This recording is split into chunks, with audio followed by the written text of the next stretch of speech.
Hello and welcome to the State of the Fleet Industry, a weekly video series produced by Automotive Fleet Magazine, which is sponsored by Enterprise Fleet Management. I'm Mike Antich, editor of Automotive Fleet, and today I'd like to examine what's occurring in the fleet industry for the week of October 11th, 2021.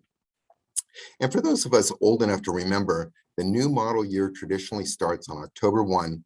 However, those lines have blurred long ago with earlier and earlier introductions of next model year vehicles announced prior to the traditional October 1 start date.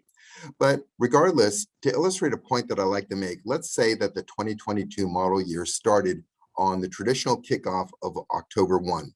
And already as of October 11th, the date of this recording, the 2022 model year gives every indication that it'll be a continuation of what we all experienced in the 2021 model year, which, by the way, will not be remembered as a fun time in our industry.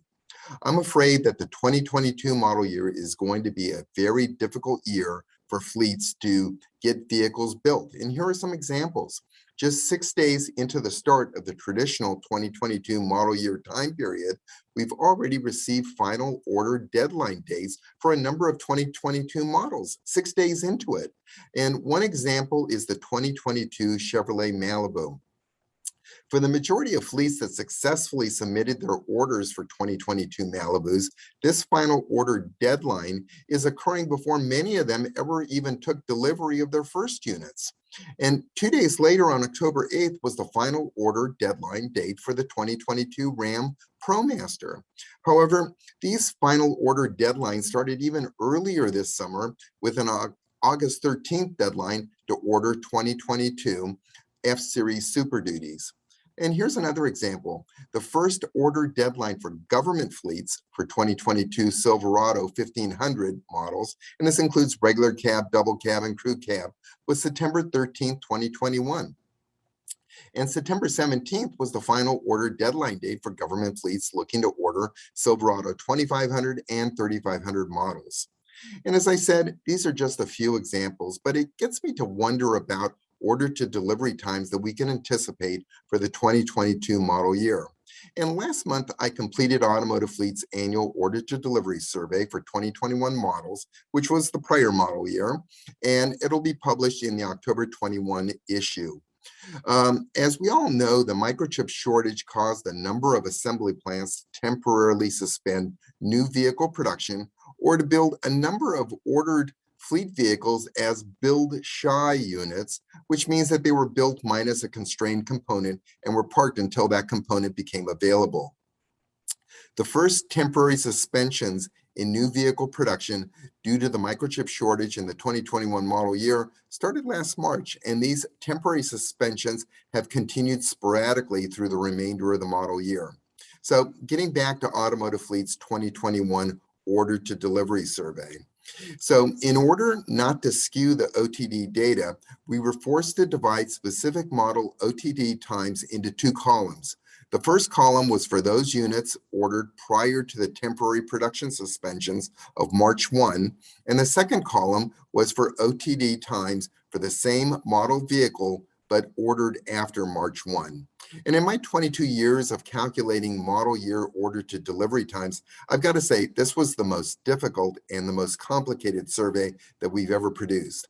And when you receive your October issue of Automotive Fleet, you'll see that the majority of the OTD times for fleet orders placed after March 1, 2021 were notated as NA, data not available. These were for vehicles as of the end of August that had still not been delivered. So these NAs are the equivalent of saying, we don't know when these vehicles are going to be delivered. And it's almost like saying, your guess is as good as ours. And my fear is that these OTD challenges will be replicated in the 2022 model year. And I hope I'm wrong, sincerely, but I think it's safe to say that all truck and SUV models will be in extremely short supply in the 2022 model year. And if you want a class 4 to 6 truck, well, good luck. They're in even shorter supply. But let's move on to other industry topics. There's a lot going on in our industry, and I like to share with you what I've been learning. So here's what I've been hearing in the industry. Let's start with fuel costs. The average total fuel costs in 2021 are up 34%. So it's no surprise. Fuel prices per gallon are at their highest that they've been in the past 7 years. And these costs do vary region by region, with some higher and lower than other regions.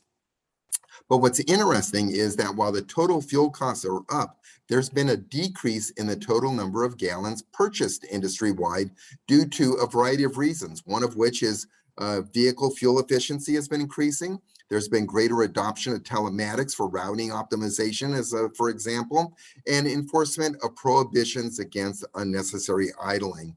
And another contributor to this decrease in the number of gallons purchased has been an uptick in the acquisition of hybrid models by fleets. In fact, one FMC reported to me that 25% of the vehicles ordered by its clients in 2021 were hybrid models, which is double the volume that was ordered in the 2019-2020 order cycle.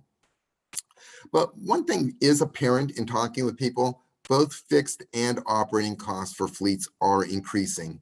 So for instance, replacement tire prices are up. And, in fairness, many of the tire OEMs increased prices in 2021, but these price increases were primarily pass along costs to end users due to the increased costs of commodities needed to manufacture tires, namely oil, rubber, and steel. All of these commodities saw price increases in 2021. And as a result, tire prices on average have increased between 3 to 10%, and it varies depending on the type and size of tire in question. Altogether, tires are the number 3 top cost for fleets. But the fleet segment where this is especially a top concern is with last mile delivery fleets due to the high number of miles their vehicles accumulate each month. These last mile delivery fleets are voicing a need for the tire OEMs to increase the durability and tread wear for tires used on cargo vans and step vans in particular, and to create a lower price point for these tires. And while I'm speaking about last mile delivery fleets, they're also experiencing challenges with warranty recovery claims, as their duty cycle typically causes their vehicles to exceed an OEM's severe duty warranty parameters. Delivery demands, especially during peak periods such as Thanksgiving to New Year's, makes PM compliance a challenge. However, a word to the wise: you better maintain adherence to stringent PM schedules, because PM variability is a primary reason why warranty eligibility is denied, and this is closely scrutinized by the OEMs.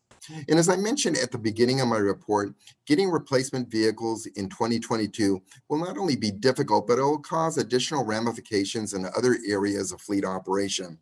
And with the difficulty of getting replacement vehicles, many fleets for the past year have extended the service life of their existing vehicles in operation, all of which puts upward pressure on fleet maintenance costs.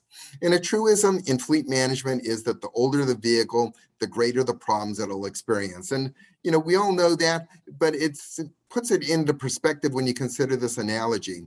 80% of a person's lifetime medical expenses, this is my expenses, your expenses, they're going to occur in the last 5 years of our life. The same is true with vehicles. Their expenses ratchet upward in the final years of operation and as they accumulate greater miles. Extending vehicle service lives cannot go on indefinitely, but the dilemma faced by fleet managers is: how do you take a vehicle out of service if you can't get a guarantee that you'll get a replacement vehicle for it? In fact, some fleets are so desperate for replacement units that they're looking to buy used vehicles that, at least from their perspective, are newer and have lower miles than the ones that they're replacing.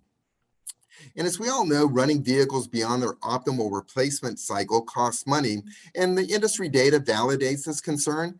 In 2021, for instance, unscheduled maintenance costs have increased 3%. Plus, the other thing is, the older the vehicle, the higher the average per incident repair cost, because now you're starting to look at failures of major components. And another issue is the shortage of replacement parts, which is causing longer lead times for repair facilities, especially if the part is on back order. In fact, no exaggeration, some vehicles can literally be down for months waiting for parts to arrive. And while a vehicle is sitting idle at a repair facility, fleets are forced to rent temporary replacement vehicles, and that's at today's rental prices, which are outrageous and which further increases fleet costs. So, and here's another example. Many of us have experienced the theft of catalytic converters, which is bad in and of itself, but try ordering a replacement catalytic converter. These are on national back order. Prepare to be sitting for a while waiting for that replacement catalytic converter to arrive. Needless to say, there's much going on in our industry, and I've only really just scratched the surface. But in the interest of time, I want to save this data for next week's report. So, with this as my final observation, I'd like to conclude my State of the Fleet Industry presentation for the week of October 11th, 2021, and I'd like to thank you for watching.